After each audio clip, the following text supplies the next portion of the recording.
نحمدہ ونصلی ونسلم علی رسولہ الکریم اما بعد اعوذ باللہ من الشیطان الرجیم بسم اللہ الرحمن الرحیم وَإِذَا قِيلَ لَهُمْ لَا تُفْسِدُوا فِي الْأَرْضِ قَالُوا إِنَّمَا نَحْنُ مُصْلِحُونَ صدق اللہ العظیم وصدق رسولہ النبی الکریم الامین اللہم صلی علی سیدنا و مولانا محمد معدن الجود والکرم وآلہ وصحبہ وبارک وسلم الصلاۃ والسلام علیک یا سیدی یا رسول اللہ وعلی آلک واصحابک یا سیدی یا حبیب اللہ۔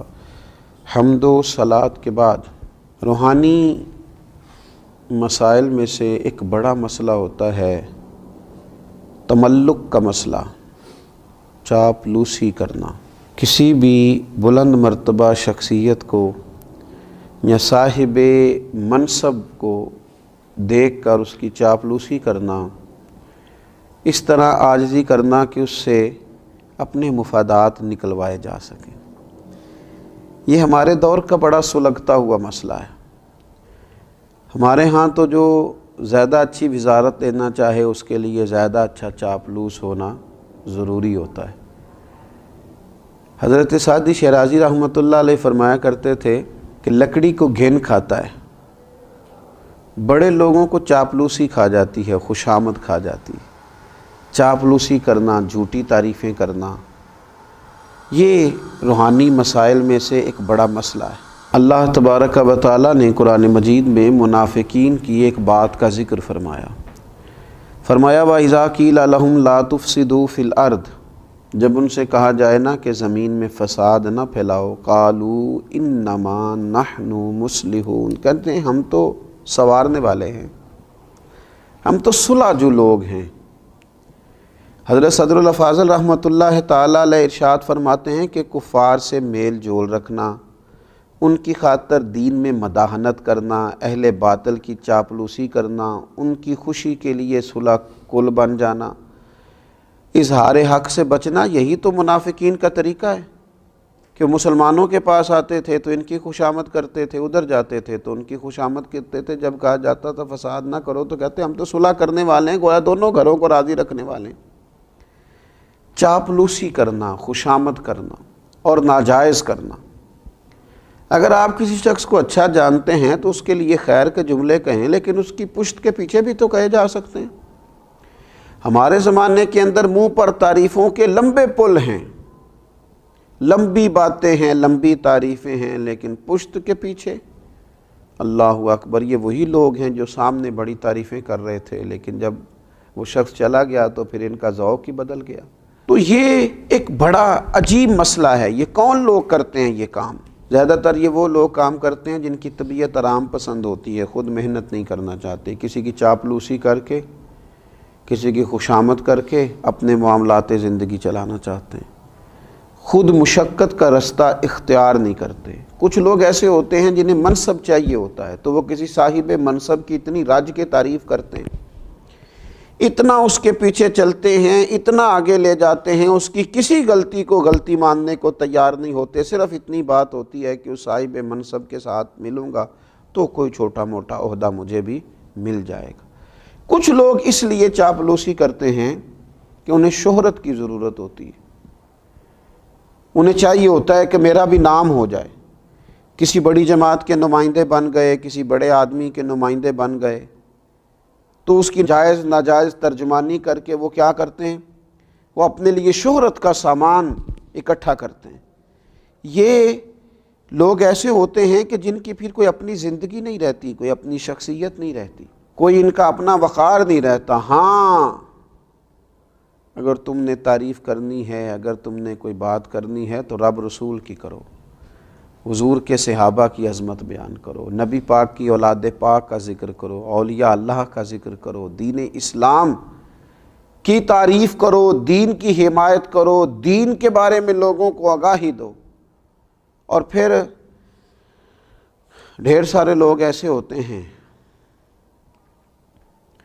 کہ جب وہ کسی کی تعریف کر رہے ہوتے ہیں تو پھر انہیں اس کی تنقید بھی کرنی پڑتی ہے اس پر جو اس کا مخالف ہوتا ہے، اس کے دشمنوں کے بارے میں انہیں برا رویہ بھی اختیار کرنا پڑتا ہے۔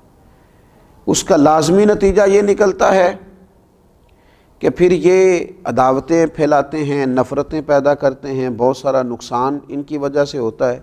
بغض، کینہ، عداوت، ان چیزوں کو فروغ دینے میں یہ چاپلوس لوگ بڑا کردار ادا کرتے ہیں۔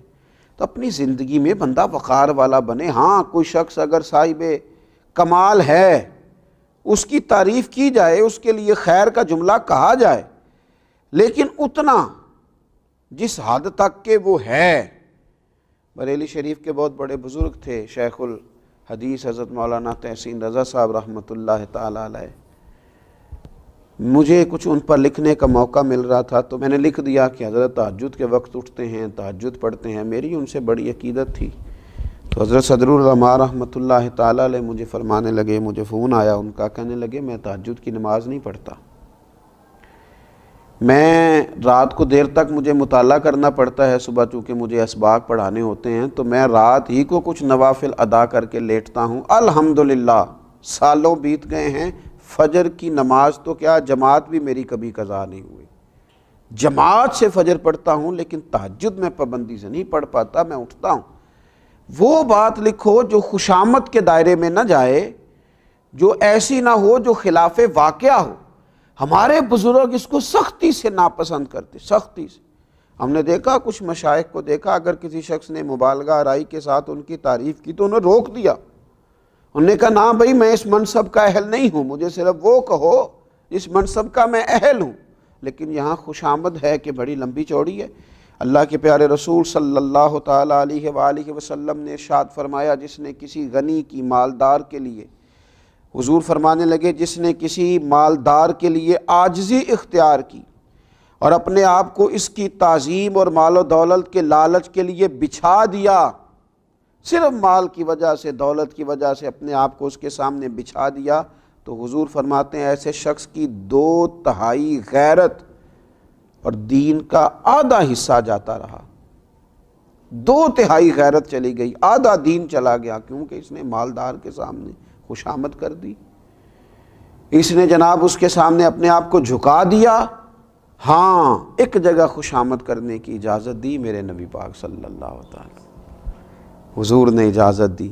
اللہ کے محبوب علیہ السلام فرمانے لگے، یہ بھی امام بہقی نے اس کو لکھا ہے، حضور علیہ السلام نے فرمایا خوشامد کرنا مومن کے اخلاق میں سے نہیں ہے، مگر علم حاصل کرنے کے لیے خوشامد کر سکتا ہے، اپنے اساتذہ کے لیے، اپنے مشائخ کے لیے، ان کی محبت میں کچھ ایسے کلمات کہہ سکتا ہے جس سے ان کا دل اس کی طرف مائل ہو اور اپنے سینے کے علوم سے اسے آگاہ کر دیں، یہاں وہ ایسے الفاظ اختیار کر سکتا ہے، ورنہ اسے خوشامد کی۔ ہمارے تو گھروں میں اس آدمی کی حکومت ہوتی ہے جو خوش آمدی ہوتا ہے، ہمارے تو علاقوں میں اس شخص کی حکومت ہوتی ہے جو خوش آمدی ہوتا ہے، تنظیموں میں، جماعتوں میں، اداروں میں، خانقاہوں میں خوش آمدیوں کے غلبے ہوتے ہیں۔ یاد رکھنا خوش آمدی پیچھے رہ جاتے ہیں اور کام کرنے والے آگے نکلتے ہیں۔ کام کو ہی دوام ہے، کام ہی ہمیشہ باقی رہتا ہے۔ خوش آمد نہ کریں، کام کریں، ڈیوٹی کریں۔ یہ خوش آمد تو ایک روحانی مرض ہے، اللہ تعالی ہمیں اس مرض سے نجات عطا کرے۔